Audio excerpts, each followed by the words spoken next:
If evolution is true, there should be ample fossil evidence.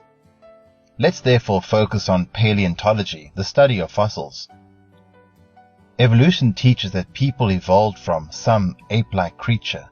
If this is true, then the fossil record should have many transitional fossils linking us to these apes. But it does not. Rather, we hear a lot about missing links. This was a problem Darwin also struggled with. He wrote, "But as by this theory innumerable transitional forms must have existed, why do we not find them embedded in countless numbers in the crust of the earth?" Darwin recognized that innumerable linking fossils were missing. That was then, and evolutionists thought that as time went by, more fossils would be found to support evolution. But that has not happened, as these modern scientists explain. World-famous paleontologist and biologist Stephen Jay Gould wrote, "All paleontologists know that the fossil record contains precious little in the way of intermediate forms. Transitions between major groups are characteristically abrupt." All paleontologists know this? So why hasn't this knowledge reached the general public? He continued, "The extreme rarity of transitional forms in the fossil record persists as the trade secret of paleontology. The evolutionary trees that adorn our textbooks have data only at the tips and nodes of the branches. The rest is inference, however reasonable, not the evidence of fossils." Did you see that? Gould called the lack of transitional fossils the paleontologists' trade secret. The so-called human evolution family tree lacks real evidence. Gould said it's based on inference, not evidence. Wow. Let's hear another man of science. Illustrious paleoanthropologist Dr. Richard Leakey had this to say about the human fossil record.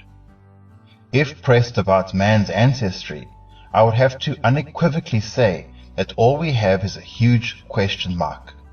To date, there has been nothing found to truthfully purport as transitional species to men. If further pressed, I would have to state that there is more evidence to suggest an abrupt arrival of man, rather than a gradual process of evolving." So according to this noted scientist, there is no evidence that truthfully shows people evolving from ape-like creatures. None. Furthermore, he suggests that humans abruptly appeared. That sounds like creation.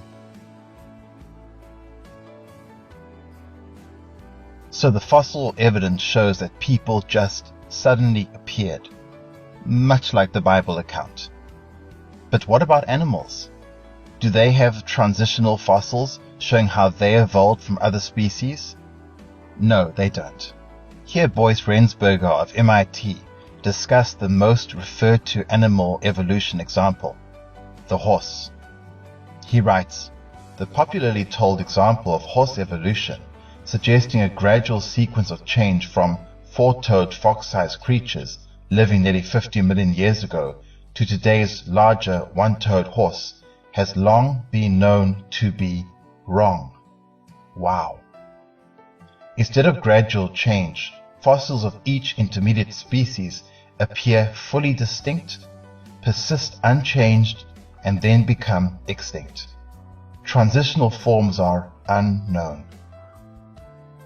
So according to this celebrated man of science, horse evolution has zero evidence in the fossil record.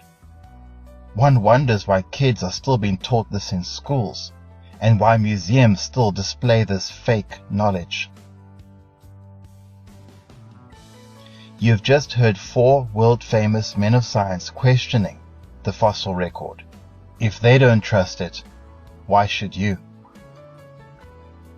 The theory of evolution is, well, not so established on facts. But for thousands of years, the Bible has always taught that life does not evolve from one species to another. We read that God created all life to reproduce after its own kind.